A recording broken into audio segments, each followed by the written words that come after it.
kapatid, sa hindi pa nakakaalam, may revelation si Bro Eli Soriano tungkol sa tunay na iglesia ng Diyos.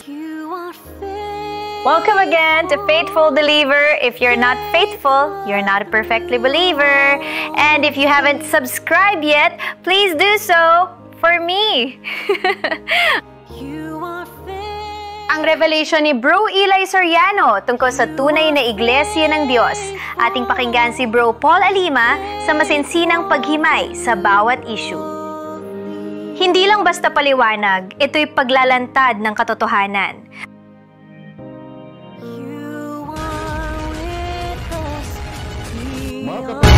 Mga kapatid, ayon kay Ka Eliseo Soriano, ang tunay na iglesia ay naitayo 2,000 years ago at ating pakinggan ang kaniyang sinabi. Yung naitayo na nasa Biblia, 2,000 taon na ang nakakaraan.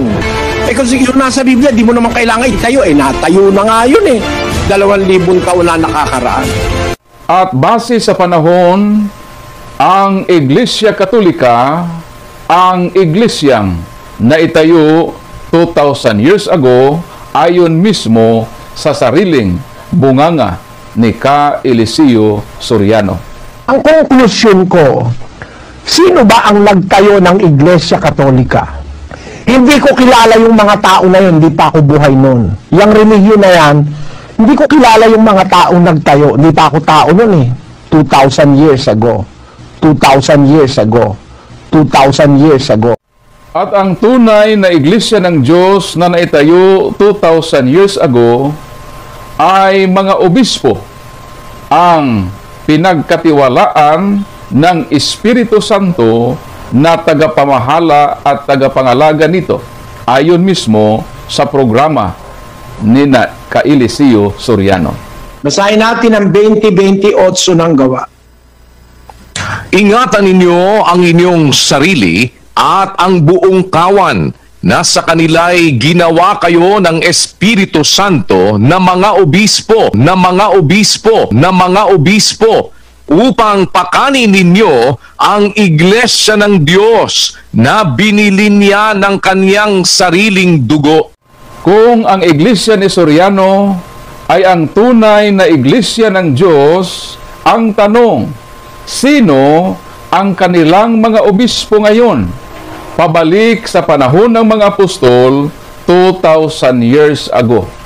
Tiyak na walang sagot dito si Ka Eliseo Soriano sapagkat hindi pa siya tao 2,000 years ago. Ako tao nun 2,000 years ago. 2,000 years ago. 2,000 years ago. Hindi pa ako tao nun Hindi pa ako tao nun 2,000 years ago. 2,000 years ago. 2,000 years ago.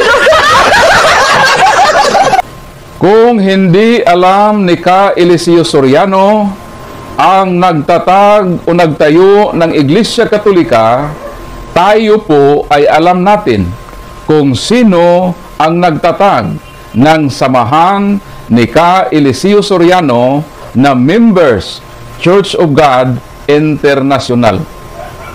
At sino ba ang nagtatag ng samahang ito, saan ito naitatag at kailan?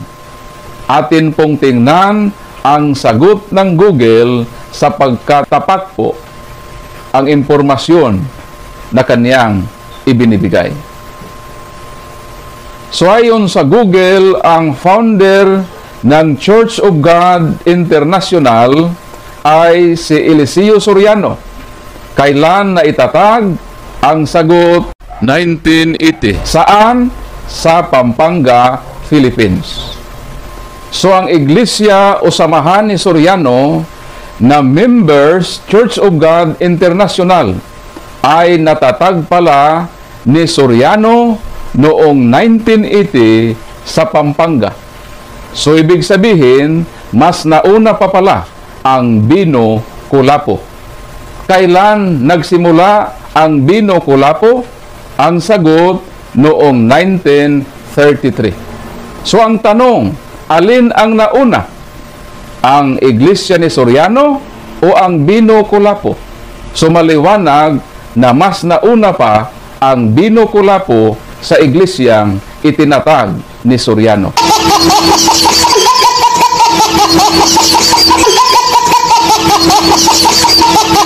At tunay ba na iglesia itong samahan ni Soriano na nauna pa sa binukulapo? Ating panoorin at pakinggan ang pag-aamin ng kanilang puno, si Ka Eliseo Soriano. Do not claim that we are the true church. The original church is the true church, and that is the only and the one and only true church. The original church that was established by our Lord Jesus Christ, preached by the apostles, and their news and their preaching have reached the Philippines, our country, by the Bible. So we believed in that true church. We are not the true church. We are not the true church. We are not the true church. We are not the true church. We are not the true church. So ayon mismo sa mga pag-aamin ni Eliseo Soriano, na we are not the true church. At para sa mga alipures ni Ka Eliseo Soriano na hindi makaintindi ng Ingles, atin itong ipatagalog kay Ka Eliseo Soriano. Hindi kami yon. Hindi kami yon. Kasi nasa Biblia yon 2,000 years ago. Para magbasa ka ngayon sa Biblia, sabihin mo, kayo yan, mali. Bakit? Basahin natin ang 20:28 ng Gawa. Ingatan ninyo ang inyong sarili at ang buong kawan na sa kanila'y ginawa kayo ng Espiritu Santo na mga obispo, upang pakanin ninyo ang iglesia ng Diyos na binili niya ng kanyang sariling dugo. Hindi kami yon. Hindi kami yon. Hindi kami yon. Hindi kami yon. Hindi kami yon. Mga kapatid, malinaw pa po sa Sprite na mismo mula sa mga labi ni Ka Eliseo Soriano na kaniyang inamin na hindi sila tunay na iglesia at hindi sila ang iglesia ng Diyos na nasa Biblia, sabay ang palusot na membro lang daw sila sa iglesia na naitatag na. So mga kapatid, hindi po tayo mga bata na inaanod at tinatangay ng masamang hangin ng katusuhan. Kaya ang aming payo sa inyo, wag na wag po kayong lalakad sa daan ng kalukuhan. Salamat muli, Ma'am Ivana, sa pagiging virtual host ng ating munting channel. Salamat din kina Bro Paul Alima at Bro Eli Soriano sa malinaw na pagpapaliwanag tungkol sa tunay na simbahang tinatag ni Kristo. At sa aking mga kabats, classmates, friends, ladies and gentlemen, kung hindi pa kayo nakapag-subscribe, pakipindot naman ng subscribe button, at kung gusto nyo na akong batiin ng Merry Christmas, pakilagay na lang sa comment section. Merry Christmas to all.